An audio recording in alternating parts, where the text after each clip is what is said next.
Hi guys, before we start, I'm happy to answer any of your Land Rover questions or relating to conversions, etc. But I'm only going to do it on YouTube. So the last couple of weeks I've been super frustrated with emails, phone calls, and I'm getting bombarded, guys, and it's a great thing to be, but it's really frustrating. I've got people asking me for free advice constantly. And I'm trying to focus on the current conversions that we have in the building, clients that have given me very good money to convert their cars, so I need to put my attention on those vehicles, which I do. So if you need a question, drop it in the comments below, because I will spend time and look at those questions and I will get back to you with a professional answer. But if you want a kit, buy a kit. Don't ask me the ins and outs of what I need and all this lot. I appreciate you're curious of it, and I will be doing a frequent asked questions thing on my website very shortly. Anyway, more to the point, if you've got a Land Rover question, post it below and I will answer it on the question and answer page. So Chris, what's the first question? Right, well this comes from Devon on Instagram. What's your view, a 200 TDI versus a 300 TDI? So I'm a 200 TDI man through and through, because I've used one in anger, lots of testing in Morocco, and it got us home. So that says to me, bulletproof, we built it, it took a lot of beatings out there and it delivered. And we've took 2 cars to Morocco with 200 TDIs. 300 TDIs, we've had headaches. So we did pipping and we've had rear crankseat failure. We've had issues with oil starvation, things like that. So unfortunately, my experience says 200 TDI. Following on from that, how much boost can you push with all stock internals, injectors and pump, but a better turbo on a 200 TDI? Oof. So I know we ran about 2 bar, and we ran 2 bar through Morocco. So there you go. Right, this comes from Instagram. What's the cost for an install of an LS3?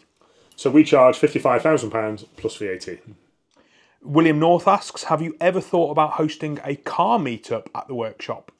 Yes, so we have thought about this. Unfortunately, right now I've got a very young baby in my life and very hectic. So I'm currently rebuilding my house at home. So as you can imagine, my free time is very sparse, but I will be having a car meet very shortly.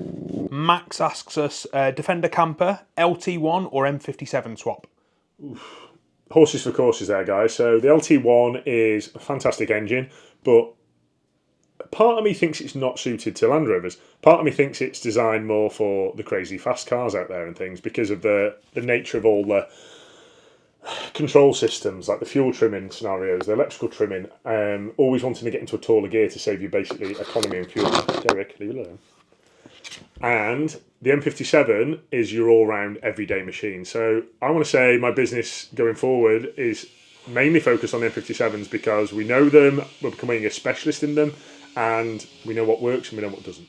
Nice one to follow on. Al Hobden asks, any plans to do a B58 Defender build? Yes, so the B58s we're looking at, there's a lot to them. So we're currently working on components. We finished the engine mounts, and it will be going actually in a chassis over the next couple of weeks. Defender 90SW says, what's the best process to upgrade your Defender to a full conversion, one stage at a time? So my advice on this is to think about what's most important to you. Is ride quality important? So tick that box first. We have a lot of clients, and it is something I'm going to do on the frequently asked questions, is what's the best thing to do for £1,000? What's the best thing to do for £2,000? You know, that kind of thing. But what I would recommend is work out, do you need more economy from your Defender? Do you want more power? Do you use it as a daily? And there's so many variables here. So you need to think about what suits you as a person and what do you use your Defender for. Great. So picking up some of the questions off some of the recent videos, we made a video where you showed the whole process of installing adapting or joining together an M57 and MT82. Yeah. And somebody's asked, does this kit fit the 2.2 Ford Ranger because it's the same gearbox? It actually does, yes. So I believe there's a couple of twerks you might have to do to the input shaft. You have to trim it slightly, but don't take me for that, because I haven't actually pulled the Ford Ranger apart. But you're more than welcome to buy a kit off me, and if it doesn't work for you, I will happily refund you in full. So, regular commenter, do you guys still have that Dirty 130, or has it sold? So, Dirty 130 will be re-raffled. It's my fault, I haven't had a chance to do it. Hectic life again, but it will be going back up for raffle very soon, because Joseph, the original winner of it, wants somebody with just £50 to win it. Very honourable guy, so that's what's going to happen. And if people flick back through the channel, they'll see a video that we actually made on that a few weeks ago explaining what happened with that vehicle. So the details are over there. Looking at the, so we did a video last week about the M57, or we included the M57 in it. How much weight, if any, does the M57 conversion add to a Puma, for example? So we actually did do a comparison, and I want to say it was about, it wasn't worth even like considering. I want to say 15 kilos, something as minor as that. But we will do a comparison one day if you'd like. We'll weigh a Puma 2.2 and a 2.4, put them on the scales, and we'll do it for you. Aside from the LS engine, have you ever thought about putting another engine like a Coyote or 5.2 Predator, or even a 6.2 Hemi? So we looked at things like the Mustangs, and a friend of mine, Dan Thomas, he installs them. I think he's done a couple of them now, and I've seen good results. I know Luke from Loth, he's done one. I think he did the first one actually to a manual box and had great results. For me, as a business model, I don't like dabbling with engines that I haven't got experience with, because, as you all know, I've got a business to run, and unless you're prepared to cough up fortunes in, R&D and development, it's just not worth it. So this, I think, might be somebody you met out in the Caribbean. Dave, greetings from the Caribbean again, from Green Label Series. Have we got any updates on the Series 3 build? Yes, so in today's video, actually, we are pulling all the bits out of the Galv boxes, so all the components have been sent off to Galv, and we are hammering the recycling on this Series 3. So a lot of panels have been recycled, all the Galv components, all the cap-ins have all been redone, and they are going back on the tub today, so stay peeled. I'm not too sure when we're putting this particular Q&A out, but that will be in the weekly vlog from this one, and I'll get Ben to put a link to that. I think it's called Project Cagney. We featured a couple of weeks back. Again, that'll be in this week's build. Who makes the soft top hood? I see in the, it says the Defender 90. But that's the only one I can think of that's got a soft top hood at the moment. No, so Cagney has. Cagney's got a soft top. There's a company, and I will tell you who it is, but you need to possibly subscribe to my next channel where I'm going to tell you where I buy things from, because yet again, I'm giving away my suppliers, which not every business does that.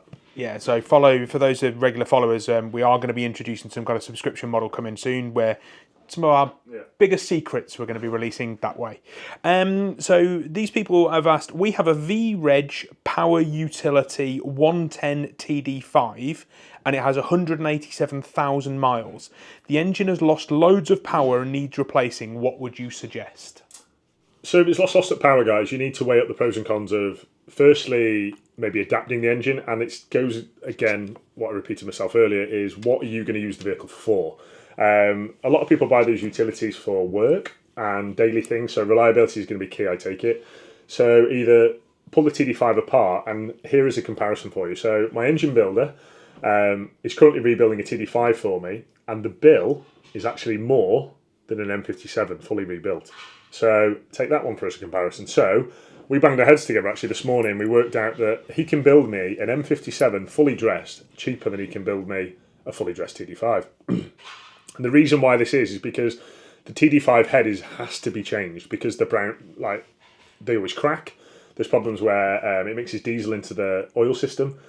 The M57 doesn't do that. So it's the cost of an AMC head. Normally it's the cost of an upgraded turbo, because the one on a TD5 is not sufficient. So things on an M57 can be recycled, and we're all about recycling now. Super. My 2011 2.2 Puma is at 130,000 miles. He's lucky.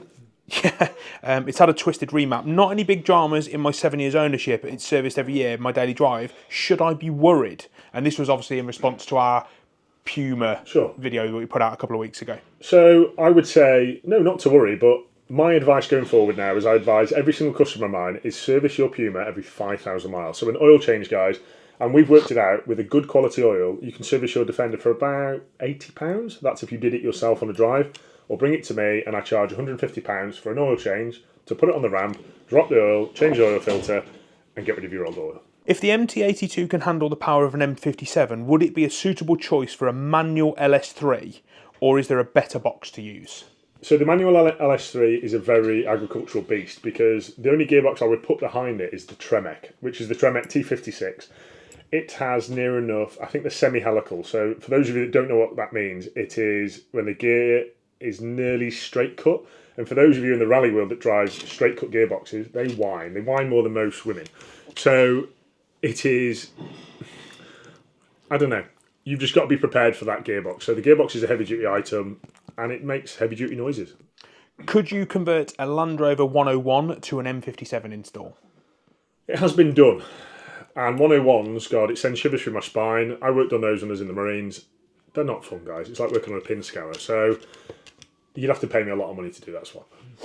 What's the going rate for a conversion to an old 200k M57 engine, cleaned and dressed up? 200. I'm presuming you're talking about a 200 TDI. So a fully dressed 200 TDI, you're looking, well, we charge £9,500 plus VAT. That's for a fully dressed 200 TDI. And then I want to say £4,000 to take it out, put it back in, new hoses, new coolant, new oil, new clutch maybe, that kind of thing. So hope that helps.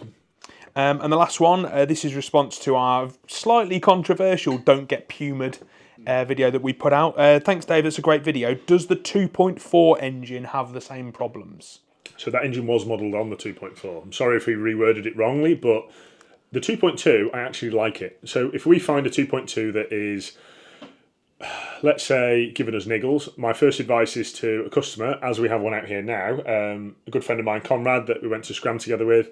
He recently bought a Puma, and on his way home from the show, like the garage where he bought it from, it put the engine management light on. We brought it back here and we found numerous problems, things like, which is lack of service. So this is nothing wrong with the engine, but we found like the fuel filter blocked with debris. We found things like the fuel pressure, high pressure fuel sensor. So that was faulty because the fuel filter was jammed up solid. But this is lack of maintenance, guys, which goes to these Defenders are old now. So if you have the ability to take your fuel tank off and give it a proper intensive clean, do it. And you will, it's preventative measures. It's all this, you know, the prior, what's the word? Is it the 3 Ps? Prior preparation. Prevents piss poor performance, that kind of thing. There we go. So it's like, look after your cars, guys. Service them regularly, drop the oil, run a fuel cleaner through it.